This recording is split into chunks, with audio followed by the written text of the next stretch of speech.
What's up, savages? Today, story time. So, number one, first and foremost, I am in a hotel. Reagan's sister's getting married this weekend, so I am here. Tomorrow is the wedding and everything. We'll still be doing Savage Talk tomorrow before 1 o'clock. As always, I'm going to be able to continue to do that. Monday's my big move to Atlanta. Really excited to get this shit going, and mainly because I don't have to cast Call of Duty Ghosts anymore because that game's just not good. But so today, this is a story time. Now, I normally do story time after every major mile marker, and from like 30,000 to 40,000, I really just kind of, it was like a week, so I didn't really have time to put together the story. Normally I have like, a couple weeks to really just kind of collect it all and throw it all together. But I'm telling a story here. Now, this story is basically me. This is basically getting catfished before like catfished, but it's not. It's like a teammate catfish, right? So here, we're gonna run this back. So the year is 2003. Obviously, I'm swagged out. I'm probably wearing a Maryland hoodie, oversized, hair, a mess, right? No facial hair, 13.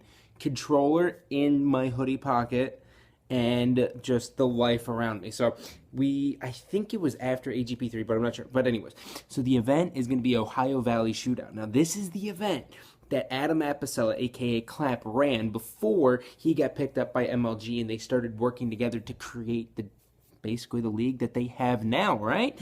So it's way back. So anyways, it's me, my brother, and we have one other teammate, okay? And we're looking for a fourth, and we hear there's a tournament in this Ohio Valley Shootout, which ended up basically being in Virginia. And since I was 13 and my brother was 18, my mom was still going to come with us. Like, she was still, my mom, like, going through this, she was, like, very protective at this time as well, because it was, like, my second event ever, which I think everyone can kind of relate to that. It's second event, mom is just going to really always be there. So we're on XBC, and I get messaged by Gringo. Okay, now Gringo was this guy who played for Legends, which was a clan. Yeah, we called it clans back then. You guys were like, oh yeah, I'm on this team. Yeah, sponsored. We're like, oh yeah, we got clans, dude. We're gonna throw bracket exclamation mark, which is not this, asterisk smiley face, then like LGZ bracket exclamation point smiley face in the tag. Literally on XBC, there used to be just a shit ton of brackets.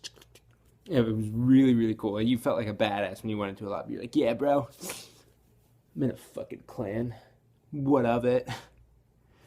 So, we're talking to Gringo. And Gringo's like, oh, yeah, I'm totally down. I live in Pennsylvania. I'll meet you there. So we have our 4 people. I get in the car. It's me, my mom, my brother. We're driving up there, and I'm just sitting there. I'm just ready to grind everything out. I'm so happy, right? I'm like, yes, another event, and this event was going to be a good one too, right? Because there are only the only teams that we really had to worry about for competition was MLD, which consisted of basically the Burtons, which was JMB, Xena was on the team, Burton 4, and I want to say Grasshopper was the 4th. I'm not sure. I'm actually not sure about that last part, but I think those were the 4. And then we had TSK. And TSK was just kind of like, they were good online. They didn't do too well on LAN, but at the time they were still more known than me because I only went to 2 LAN events. 2 LAN events if you count a local tournament that I went to under my belt. So that's what I had underneath me. So they were still more known than me, but I was looking to prove who the fuck I was. So we get into the event. All right, we finally get there. It's like this fucking crazy drive through mountains and everything, and I'm just 13. I remember my mom's really bad at driving on the highway, so like the whole time she's like freaking out, like, oh my god, they're doing 60, it's 55.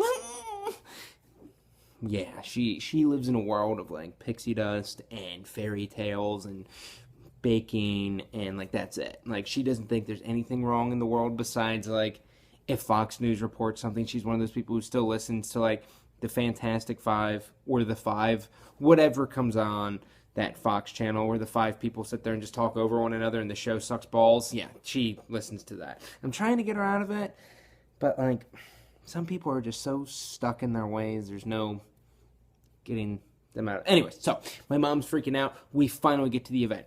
I come in there. My brother's fucking pumped out of his mind. He's like, all right, yeah, let's do this shit, right?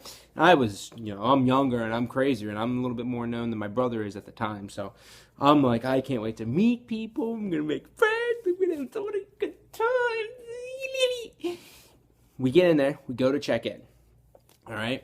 And we go to check in. And it's me, my brother, and I really forget who the third was. Looking back on it, I have no idea. I completely forgot about the third. If you watch this video, for whatever reason, if you were the third at the event, please let me know.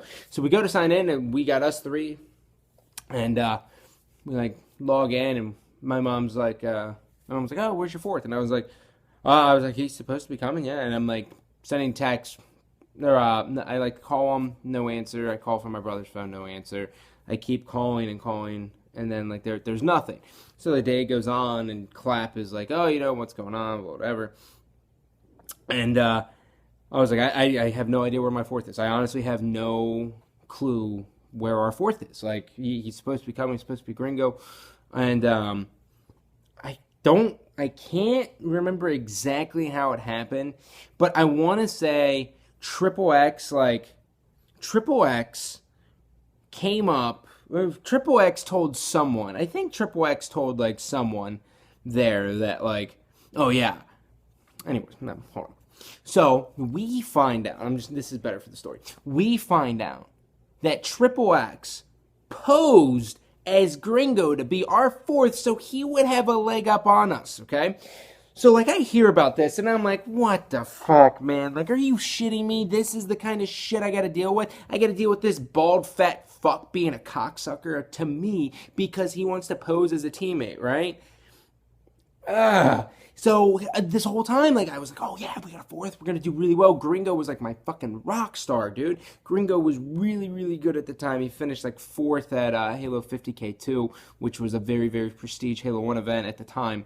I was like, fuck, man, like, this was it. This was it for me. And so he posed as him. And I remember I was sitting there and I was like, well, we're fucked. Like, we're absolutely fucked. And my mom's freaking out. She's like, well, what are we supposed to do? Is he going to just get disqualified? Like, this is bullshit. And my mom's like going in. If she says the S word, she's going MC Ham. And I remember my brother, right? My brother at the time, fucking straight savage. I'm talking savage. He's like, fuck this. He calls Triple X out. He's like, let's go outside. I'm going to smash your fucking head in with a tire iron, right? And Triple X is like panicking and is like, oh God. And I know Triple X will watch this and be like, oh, that's not what happened. But you can even ask Clap. Clap was like, whoa, Ricky, like, you got to fucking relax. You're not going to take a tire iron to someone's head, you psycho, right? Like, my brother got really fucking pissed off at this. So we're sitting there and we're like, well, this is all she wrote for us. Like, that's it. And so we ended up getting a fourth at the last second.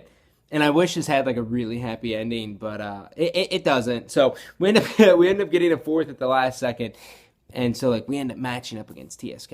And I want to say I went to a continuation series, and we ended up losing like 6-4, 6-3, something like that. And I just remember like being like, "Fuck this guy." So one of the reasons I wanted to tell this story too was I was at Comic-Con and I did a panel. And one of the questions was, what is some of like the hardest things you'll actually have to deal with in the gaming world?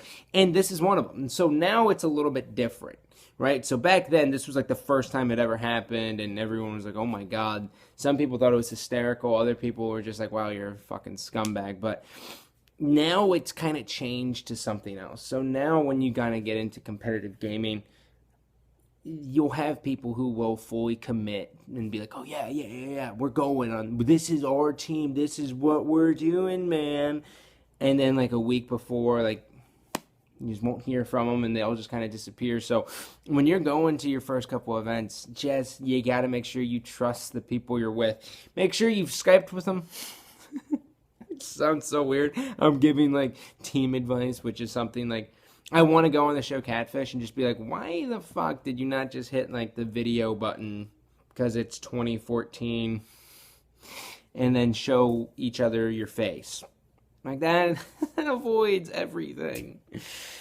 So, anyways, like make sure you like Skype with them. Make sure you know who they are, and just the big thing is you need people to be transparent. And a lot of people won't be transparent just because they're like, oh, I really want to just practice for this team, and I think I can make it swing. But dealing with young kids, it's really hard to get them all on the same page and want to be committed to going to the event instead of just, kind of chasing the cool. So always worry about that. It's a fun time. Other than that, friends, family, I learned from my mistakes. Don't get catfished by people who are older than you. Other than that, I love you, but I don't love you. Take it easy.